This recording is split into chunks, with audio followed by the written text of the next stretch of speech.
कि प्रधानमंत्री ने बहुत एक बड़ा संदेश दिया है देश के विकास को लेकर। मुकेश जी, मैंने शाइना जी से पूछा था, लेकिन शाइना जी ने सबसे पहले जब वो मुस्कुराई तो मैं समझ गया, वो जवाब उसी में था, उनकी मुस्कुराहट में जवाब था। उसके बाद जब नेशनल हाईवे पे जाम लग जाता है तो एक पास में रास्ता होता है, उस रास्ते से आप निकल जाते हैं। शाइना जी वैसे ही निकल गई। लेकिन ये सवाल मैं आपसे पूछता हूँ, राज ठाकरे को क्या हो गया? दही हांडी की जगह मटन हांडी? ये शायना जी जो है बहुत ही एक जिम्मेदार प्रवक्ता है। हम्म। मैं कई बार इनको देखा हूँ, सुनता भी हूँ। और हमारे बाजू में, जिला के बाजू से चुनाव लड़ी थी अभी। जी। तो शायना जी का लगभग हमारे बहनों ने भी बहुत काम किया है। मेरे मतलब अच्छा प्रवक्ता है और अच्छा काम करती है गरीब लोग के लिए। हम्म। तो आपने सवाल ये पूछा राज साहब ठाकरे का। हम्म। तो भैया राज साहब ठाकरे क्या करते हैं नहीं करते हैं, चुनाव है, उनके पास ना आमदार है ना खासदार है। हम्म। उनके पास सिर्फ है लाठी, उनके पास सिर्फ है गुंडे, उनके पास सिर्फ है मलहम लगाने वाला कोई नहीं है, जख्म देने वाले लोग। क्योंकि हम्म। उनके जो लोग हैं एक ही काम करते हुए आया है कि डराओ और लोगों को जबरन कबूल कराओ। हम्म। उनकी जो मंशा है, उनकी जो इरादा है, उस पे हाँ बोलने वाला चाहिए। विरोध करने वाला जो लीडर होगा, विरोध करने वाले कोई लोग हैं तो उनके साथ में उनका तालमेल नहीं जमेगा। हम्म। रही बात उद्धव साहब ठाकरे के साथ अभी जो तालमेल, इनके भाई भाई का प्यार जो जगह है, वो कितने दिन चलता है जनता भी उसको देख रहे है गौर से। और कितने दिन ये चलने वाली है भाईचारा मोहब्बत। मुझे तो नहीं लग रहा है इनके पार्टी के अंदर जो है युति होगा या नहीं होगा, मेरे को पता नहीं।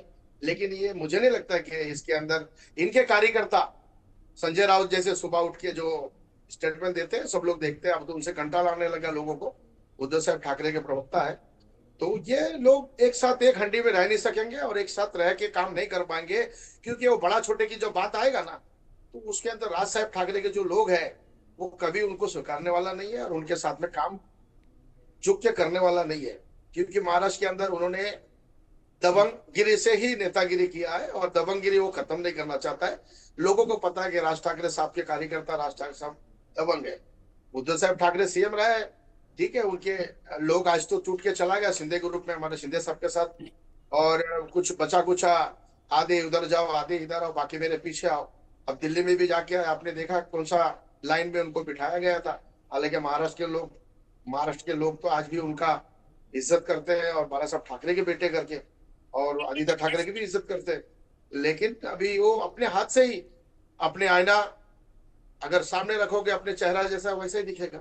मैं यही कहना चाहूंगा कि उनको हिंदुत्व, आज जो है राज साहब ठाकरे के हिंदुत्व और उद्धव साहब के हिंदुत्व जो है, उस पार्टी में रह कहा गया है ये बड़ा पहले। सवाल है कि उस पार्टी में क्या हिंदुत्व रह गया है। रत्नाकर सिंह जी, एक कहाँ रह गया, अंतिम सवाल कहाँ मैं रह आपसे गया। पूछूंगा। अंतिम सवाल यह है, जैसा कि अभी शेख साहब बता रहे थे कि उनकी पार्टी में गुंडे हैं, राज ठाकरे की पार्टी में गुंडे हैं, जख्म देने वाले लोग हैं, मरहम लगाने वाला कोई नहीं है।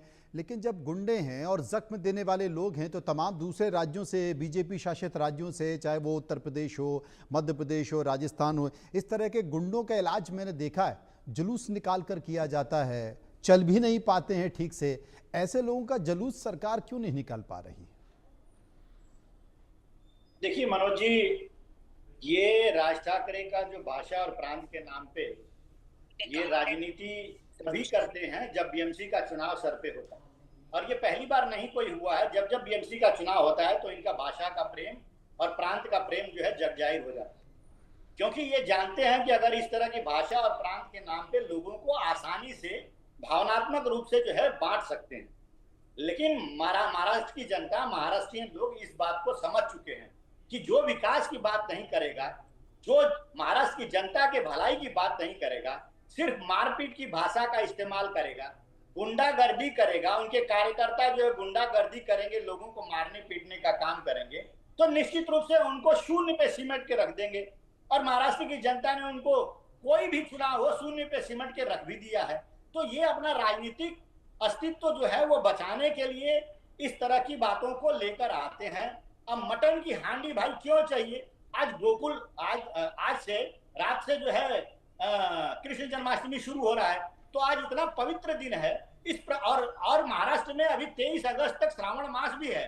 तो इतने पवित्र समय में आपको मटन हांडी चाहिए, तो ये निश्चित रूप से दिखाता है कि आप अगर सच्चे हिंदू होंगे, अगर सच्चे हिंदुत्व के वाहक होंगे, तो निश्चित रूप से आप जो दिन बनाए होते हैं हमारे हिंदू धर्म में, नवरात्र में नहीं खाना होता है, सावन में नहीं खाना होता है, तो आज के दिन भी आप कहते हैं कि नहीं, मैं आज ये बहुत बड़ा दिन है और स्वतंत्रता दिवस के सम्मान में आज मैं कोई मांसाहारी भक्षण नहीं करूंगा। तो इस तरह की भावना उनकी जग जाहिर होती है और लोग सम्मान भी करते। लेकिन इन लोगों को, विपक्षी पार्टियों को ये जरूर दिखाना है हिंदुत्व को मुद्दा बनाने की कैसे कोशिश अपमानित कर रहे हैं। और जैसा कि शाइना जी ने कहा कि भाई ये स्लॉटर हाउस के लिए है, जिसकी मर्जी है वो खाए, जिसकी मर्जी है